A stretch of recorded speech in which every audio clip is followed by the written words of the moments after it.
क्या आपने कभी सोचा है कि दुनिया के 1% लोग ही क्यों कामयाब होते हैं, जबकि 99% लोग सिर्फ स्ट्रगल करते रह जाते हैं? क्या फर्क है एक साधारण इंसान और एक लेजेंड के बीच? फर्क किस्मत का नहीं है, फर्क मेहनत का भी नहीं है।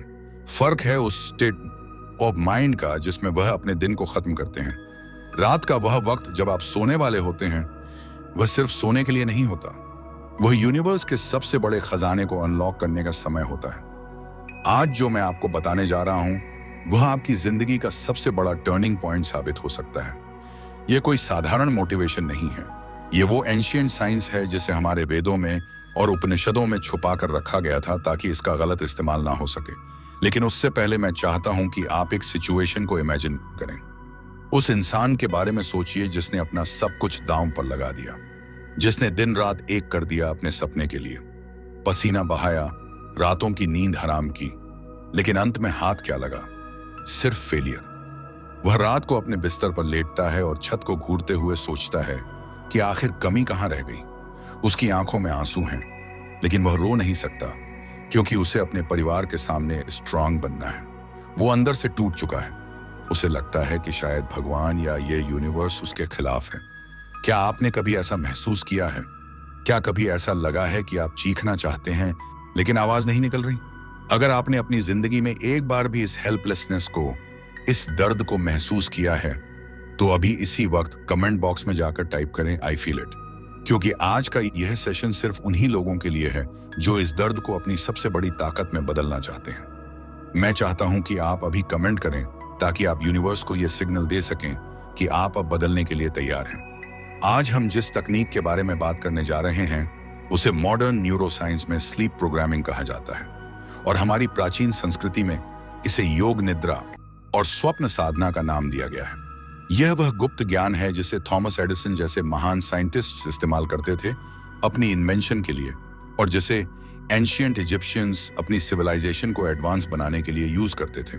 लेकिन आज के दौर में हम इसे भूल चुके हैं। हम सोने से पहले अपने फोन में दुनिया भर का कचरा देखते हैं, नेगेटिव न्यूज देखते हैं और उसी नेगेटिव वाइब्रेशन के साथ सो जाते हैं। फिर हम शिकायत करते हैं कि हमारी लाइफ में कुछ अच्छा क्यों नहीं हो रहा। याद रखिए, सोने से पहले के वह 2 मिनट आपकी पूरी जिंदगी को कंट्रोल करते हैं। अगर आपने इन 2 मिनटों को काबू करना सीख लिया तो दुनिया की कोई भी ताकत आपको सफल होने से नहीं रोक सकती। हमारे शास्त्रों में कहा गया है कि जो ब्रह्मांड में है वही पिंड यानी शरीर में है।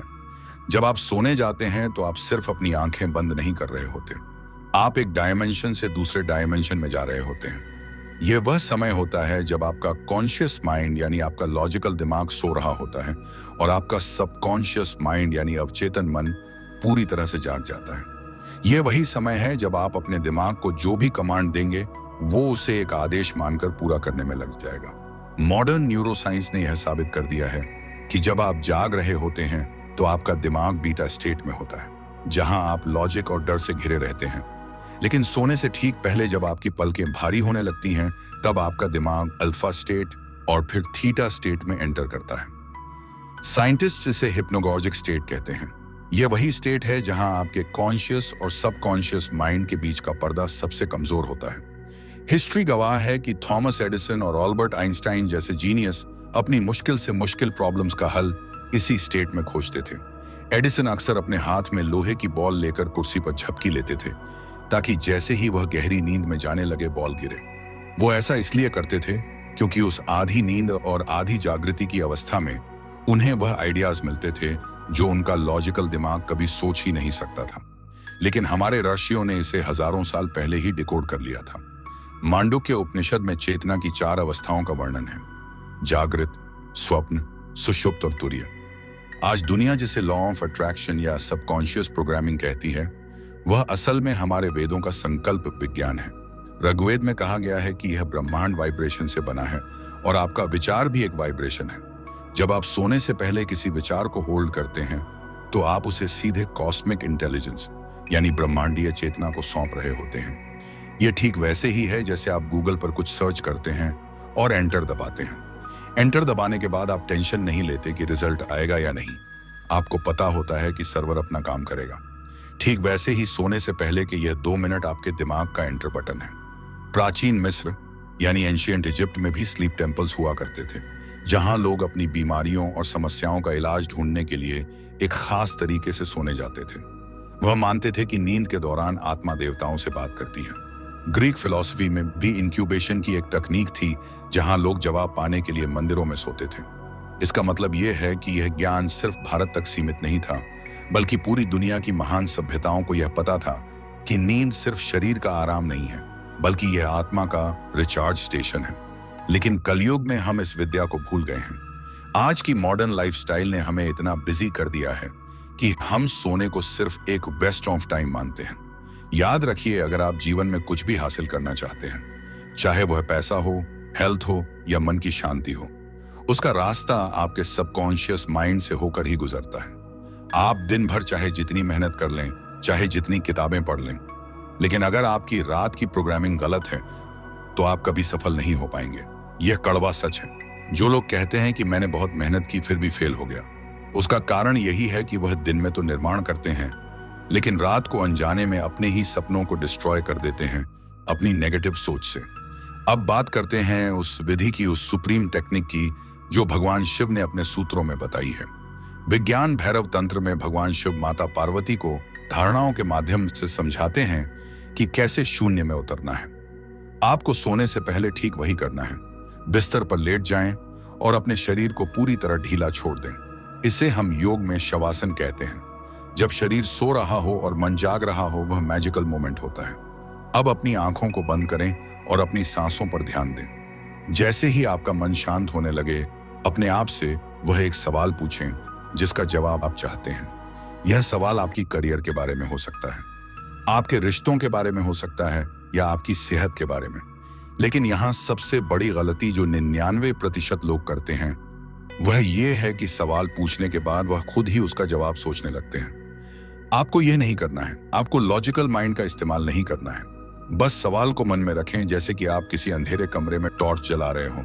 सवाल को बीज की तरह अपने दिमाग में रोक दें और फिर साक्षी भाव में आ जाएं। साक्षी भाव का मतलब है विटनेस कॉन्शियसनेस। बस ऑब्जर्व करें बिना किसी जजमेंट के। भगवत गीता में भगवान श्री कृष्ण कहते हैं कि जो कर्म फल की चिंता किए बिना कर्म करता है वही योगी है।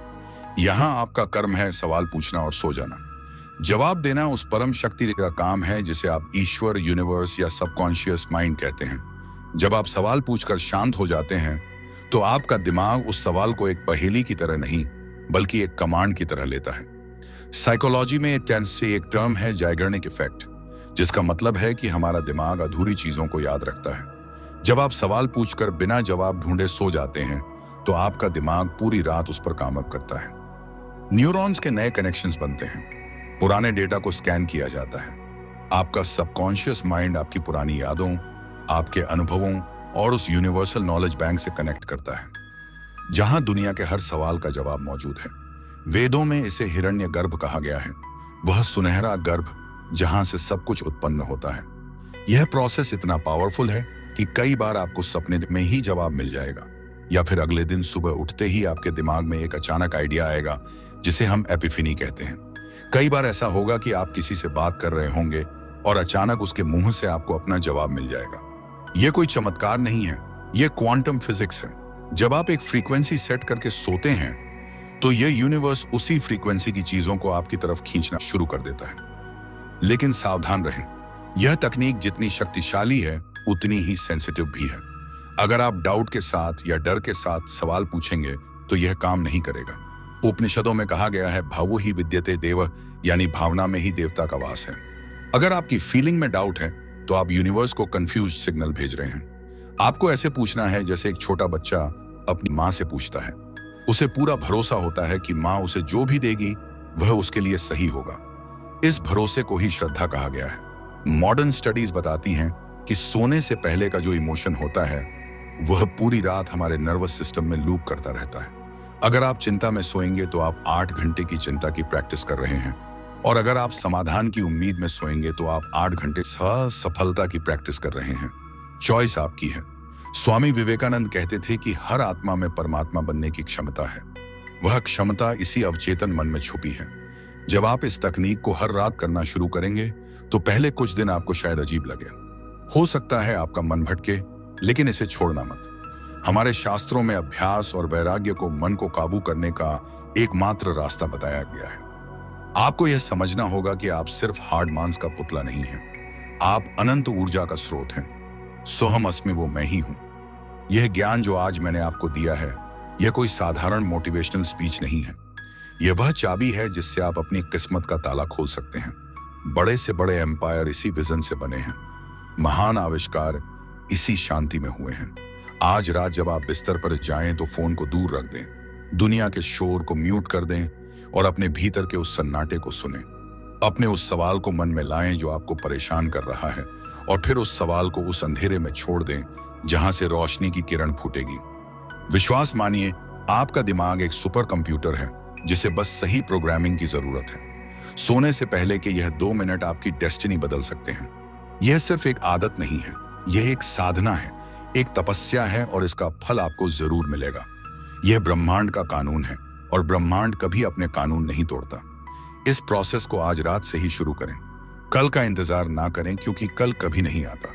और जब आपको इसका रिजल्ट मिले, जब आपकी लाइफ में वह मैजिक होना शुरू हो जाए, तो वापस आकर इस वीडियो पर कमेंट जरूर करना, ताकि और लोगों को भी विश्वास हो सके कि हमारी प्राचीन विद्याओं में कितनी ताकत है। याद रखिए, आप अकेले नहीं हैं। वह परम शक्ति हर पल हर सांस के साथ आपके भीतर काम कर रही है। बस उसे काम करने का मौका दें, सरेंडर कर दें, और देखें कि कैसे आपकी जिंदगी एक संघर्ष से बदलकर एक उत्सव बन जाती है। धन्यवाद।